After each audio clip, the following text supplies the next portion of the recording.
Bismillahirrahmanirrahim. Assalamualaikum warahmatullahi wabarakatuh. Kami akan mempresentasikan mengenai final project survei geodinamika dari kelompok satu, yakni analisis regangan studi kasus wilayah tertentu. Berikut merupakan area analisis kami. Untuk Jovian menggunakan area analisis NDH1 dan YENL. Untuk saya, Vela, SHUL, dan SLI1. Untuk Nanda, DNFU, dan HHUA3. Untuk Fatih, JPEI, dan DSIN. Untuk Rido, CHUN, dan JPIN. Selanjutnya, langkah kerjanya yang pertama yaitu menentukan daerah untuk pemantauan deformasi, kemudian memilih 10 titik yang sudah disediakan pada situs geodesi.unr.edu/ngl station page. Selanjutnya, kemudian melakukan pengunduhan titik nilai deformasi vertikal pada stasiun tersebut dengan memilih TN10V3 atau TNV. Selanjutnya, eh, Selanjutnya, menentukan periode analisis regangan minimal 3 tahun, lalu mencari koordinat dan magnitudo kejadian gempa pada area deformasi. Selanjutnya, menentukan pendekatan untuk melakukan dekomposisi time series atau linear least square. Selanjutnya, melakukan perhitungan dengan script 2DDTS di MATLAB untuk mendapatkan grafik time series dan kecepatan pergeseran. Nah, untuk perangkat yang digunakan itu menginstal Ubuntu, Miniconda atau Anaconda, dan GMT. Selanjutnya, melakukan pengecekan Fortran compiler setelah instalasi GMT. Selanjutnya, menyiapkan data yang diperlukan untuk velocity interpolation strength rate dengan script 2D Fish-R, yaitu nilai kecepatan pergeseran horizontal dan simpangan baku kecepatan pergeseran horizontal masing-masing stasiun pantau. Selanjutnya, melakukan proses pengolahan velocity interpolation strain rate dengan script 2D Fish-R di Ubuntu dengan GMT untuk mendapatkan nilai dilatation rate, maximum strain rate, dan principal strain rate. Nah, selanjutnya untuk analisis regangan satu dimensi. Analisis regangan satu dimensi biasanya diterapkan pada sistem yang mengalami deformasi hanya dalam satu arah, misalnya sepanjang garis atau profil tertentu. Nah, metode yang digunakan itu yang pertama ada dekomposisi time series atau linear least square, selanjutnya diferensial posisi atau displacement gradient, yang ketiga itu laju regangan atau strain rate. Nah, yang pertama itu ada stasiun YNL. Di sekitar stasiun YNL terdapat tiga kejadian gempa dalam rentang waktu 2020 sampai 2023. Gempa Dilan pada 10 Desember 2020 dengan magnitud 6,1 dan kedalaman 71 km. Gempa Dilan pada 24 Oktober 2021 dengan magnitud 6,2 dan kedalamannya 69 km. Gempa di Yujing pada 18 September 2022 dengan magnitud 6,9 dan kedalaman 10 kilo.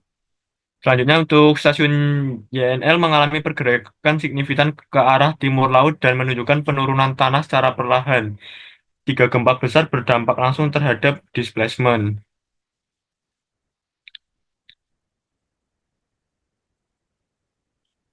Selanjutnya stasiun NDH1. Di sekitar stasiun NDH1 terdapat tiga kejadian gempa dalam rentang waktu 2020 sampai 2023. Gempa Dilan pada 10 Desember 2020 dengan magnitud 6,1 dan kedalaman 71 km. Gempa Dilan pada 24 Oktober 2021 dengan magnitud 6,2 dan kedalaman 69 km. Gempa di Yujing pada 18 September 2022 dengan magnitud 6,9 dan kedalaman 10 km.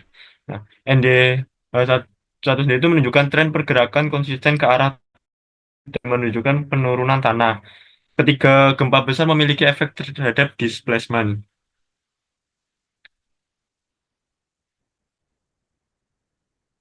Mungkin selanjutnya bisa ke Mas Dovian. Ya, selanjutnya kita lihat stasiun SHUL yang juga mencatat tiga kejadian gempa besar antara tahun 2020 hingga 2023. Yang pertama terjadi pada 10 Desember 2020 di Yilan dengan magnitudo 6,1 dan kedalaman 71 km. Gempa kedua terjadi pada 9 Mei 2022 di Yonaguni dengan magnitudo 6,2 dan kedalaman 70 km, dan gempa ketiga terjadi pada 23 Oktober 2023 dengan magnitudo 5,9 dan kedalaman 59 km. Grafik displacement dari stasiun SHUL menunjukkan pergerakan ke arah timur laut. Komponen vertikal memperlihatkan penurunan tanah secara perlahan yang mengindikasikan adanya proses subsiden. Ketiga gempa tersebut menunjukkan respon displacement yang jelas menandakan bahwa gempa-gempa ini berdampak terhadap dinamika pergerakan tanah di wilayah sekitar stasiun. Next. Selanjutnya, stasiun SLI 1 tercatat ada 3 kejadian gempa signifikan. Yang pertama terjadi di Yilan, sekitar 27 km dari stasiun pada 10 Januari 2020 dengan magnitudo 6,1 dan kedalaman 71 km. Gempa kedua juga terjadi di Yilan pada 24 Oktober 2021 dengan magnitudo 6,2 dan kedalaman 69 km. Dan gempa ketiga terjadi di Hualien City sekitar 65 km dari stasiun pada 22 Maret 2022 dengan magnitudo 6,7 dan kedalaman 24 km. Dari grafik displacement kita bisa melihat bahwa stasiun SLI 1 menunjukkan pergerakan stabil ke arah tenggara dengan tren naik yang signifikan pada komponen vertikal. Hal ini menunjukkan adanya elevasi tanah setelah gempa tertentu, terutama yang berkekuatan besar. Estimasi kecepatannya menunjukkan ketelitian data yang tinggi. Next. Selanjutnya adalah stasiun DNFU yang juga menunjukkan hubungan erat antara pergerakan tanah dan aktivitas seismik. 3 gempa besar terdeteksi dekat stasiun ini, salah satunya adalah gempa di Hualien City pada Maret 2022 dengan magnitudo 6,7. Jika kita perhatikan grafik displacement, terlihat adanya perubahan signifikan pada pertengahan 2022 dengan pergerakan horizontal ke arah timur dan selatan, serta peningkatan vertikal yang cukup besar. Namun sebelum dan setelah peristiwa tersebut, tren gerak relatif stabil. Next. Selanjutnya stasiun HUA 3 yang mencatat data dari tahun 2020 hingga 2024. Stasiun ini menunjukkan pergerakan dominan ke arah timur dengan total pergeseran sekitar 100 mm atau sekitar 25 mm per tahun. Komponen utara selatan menunjukkan fluktuasi kecil, sedangkan komponen vertikal relatif stabil meskipun ada kenaikan kecil pada pertengahan 2022. Pola ini konsisten dengan kondisi tektonik di Taiwan bagian timur, di mana terjadi deformasi akibat konvergensi lempeng laut Filipina dan Eurasia. Data dari HUA 3 sangat mendukung pemahaman kita. Next. Selanjutnya stasiun JPEI yang merekam pergerakan tanah dalam rentang waktu 2020 hingga 2023 terindikasi 3 kejadian gempa besar yang cukup dekat dengan stasiun ini. Salah satunya adalah gempa Lugu pada 10 September 2022 dengan magnitudo 6,5. Dari grafik displacement kita dapat melihat adanya pergeseran signifikan ke arah tenggara setelah peristiwa gempa tersebut, terutama pada komponen horizontal, sementara komponen vertikal menunjukkan pola subsidence atau penurunan secara perlahan. Oke, bisa dilanjut oleh rekan saya yang selanjutnya. Oke, selanjutnya adalah eh, stasiun DSIN.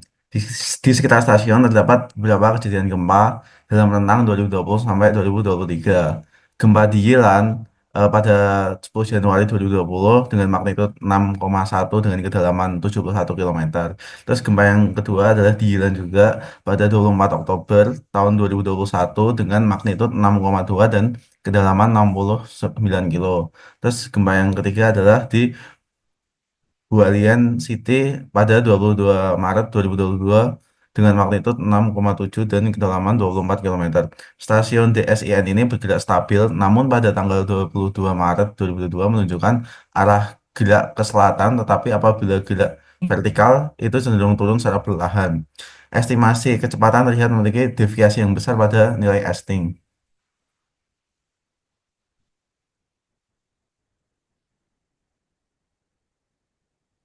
Terus selanjutnya adalah stasiun CHUN. Di sekitar stasiun itu terdapat kejadian gempa bumi. Di antaranya yang pertama itu gempa Yilan pada 24 Oktober 2021 dengan magnitud 6,2 dan kedalaman 69 km. Terus kedua adalah gempa di Hualien 20 Juli 2022 dengan magnitud 5,9 dan kedalaman 8 km. Terus yang ketiga adalah gempa di Hualien City pada 15 Desember 2022 dengan magnitud 5,9 dan kedalaman 13 km. Di stasiun ini bergerak stabil, namun pada tanggal 22 eh, Maret 2022 menunjukkan arah gerak ke selatan, perpindahan ke barat terus berlanjut dengan deviasi besar, turun secara vertikal, terlihat pada komponen UD. Selanjutnya adalah stasiun JPIN. Di sekitar stasiun terdapat gempa dalam rentang 2020-2023. Yang pertama adalah gempa di Yilan pada 10 Desember 2020 dengan magnitud 6,1 dan kedalaman 71 km. Yang selanjutnya adalah gempa Hualien pada 20 Juni 2022 dengan magnitud 5,9 dan kedalaman 8 km. Terus yang selanjutnya adalah gempa Hualien City pada 15 Desember 2022 dengan magnitud 5,9 dan kedalaman 13 km. Di mana stasiun ini bergerak stabil namun pada 22 Maret 2022 menunjukkan arah gerak horizontal ke arah barat dengan magnitud besar lalu melambat ke utara secara konsisten pada tahun terutama pada setelah tahun 2021. Dan ini adalah kecepatan dari pergerakan stasiun bisa dilihat sebagaimana di tabel. Terus analisis renggangan dua dimensi. Jadi analisis renggangan dua dimensi itu adalah suatu metode untuk menggambarkan dan mengukur deformasi suatu bidang permukaan dalam dua dimensi akibat gaya-gaya tektonik. Nah, dalam analisis ini, deformasi itu direpresentasikan melalui komponen renggangan normal, renggangan geser. Terus renggangan normal itu menggunakan perubahan panjang dalam arah horizontal dan vertikal, sedangkan renggangan geser menunjukkan perubahan bentuk akibat pergeseran antar titik dalam arah silang. Kombinasi dari tiga komponen ini disusun dalam bentuk tensor renggangan yang menggambarkan deformasi total suatu bidang. Nah, dari tensor tersebut dapat diturunkan parameter-parameter penting seperti sumbu renggangan utama, principal strain axis, yaitu arah deformasi maksimum dan minimum serta laju renggangan geser maksimum yang sering digunakan untuk mengidentifikasi zona deformasi aktif. Baik. Nah, kemudian analisis terhadap ragangan dua dimensi yang pertama yaitu dilatation rate. Berdasarkan peta laju dilatasi yang telah dibuat di samping, dapat dianalisis bahwa terdapat kompresi yang sangat tinggi di bagian Taiwan Barat yang ditunjukkan dengan panah warna biru. Kemudian terdapat ekstensi di bagian timur yang kemungkinan diakibatkan oleh gaya tarik dari pelepasan regangan atau aktivitas sesar yang normal. Sedangkan di bagian tengah merupakan zona transisi yang menunjukkan kemungkinan konsentrasi yang terdeformasi. Next. Kemudian ada maksimum shear strain rate. Nah, pada gambar merupakan peta laju regangan geser maksimum yang ada di Taiwan yang menunjukkan adanya regangan geser maksimum yang sangat tinggi di bagian barat daya dan tengah. Kemudian terdapat gradien regangan geser yang mencolok dari barat ke timur dengan nilai tertinggi di bagian tengah sampai timur peta. Nah, distribusi regangan ini mengindikasikan adanya aktivitas tektonik yang signifikan di sepanjang bagian timur peta, yang mungkin terkait dengan batas lempeng aktif atau zona sesar utama seperti sesar longitudinal di Taiwan. Nah, berdasarkan praktikum yang telah kami lakukan, maka dapat disimpulkan bahwa yang bagian satu dimensi, analisis regangan satu dimensi, yaitu sebagian besar stasiun bergerak konsisten ke arah timur laut atau tenggara yang mencerminkan hubungan tumbukan lempeng Filipina dan Eurasia. Kemudian banyak stasiun antara lain NDH1, YENL, JPEI, JPIN, DSIN, dan CHUN yang menunjukkan subsidence perlahan kurang lebih 1-3 mm per tahun yang lebih jelas pasca gempa. Dan kemudian gempa Hualien di bulan Maret 2022 itu menunjukkan lonjakan horizontal di stasiun timur, yaitu stasiun SLI 1, DSIN, CHUN, dan JPIN, diikuti relaksasi vertikal atau horizontal dalam beberapa bulan. Kemudian kesimpulan yang kedua yaitu analisis regangan dua dimensi. Yang pertama, maksimum shear strain rate, yaitu peta hasil menunjukkan regangan geser maksimum yang sangat tinggi di bagian barat daya hingga tengah Taiwan yang mengindikasikan konsentrasi deformasi geser. Kemudian terdapat gradasi yang kuat dari barat ke timur, di mana bagian tengah sampai timur memiliki nilai maksimum yang tertinggi, yang dapat menjadi indikator adanya aktivitas sesar aktif. Nah, kemudian di dilatation rate ada kompresi yang tinggi yang terlihat jelas di wilayah barat Taiwan, kemudian mengindikasikan tekanan konvergen yang umumnya disebabkan oleh pergerakan konvergen antara lempeng Eurasia dan lempeng Laut Filipina.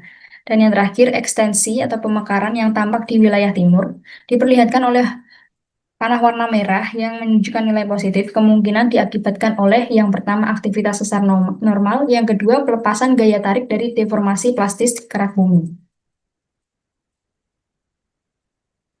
Sekian presentasi dari kelompok 1, kurang lebihnya mohon maaf. Wassalamualaikum warahmatullahi wabarakatuh.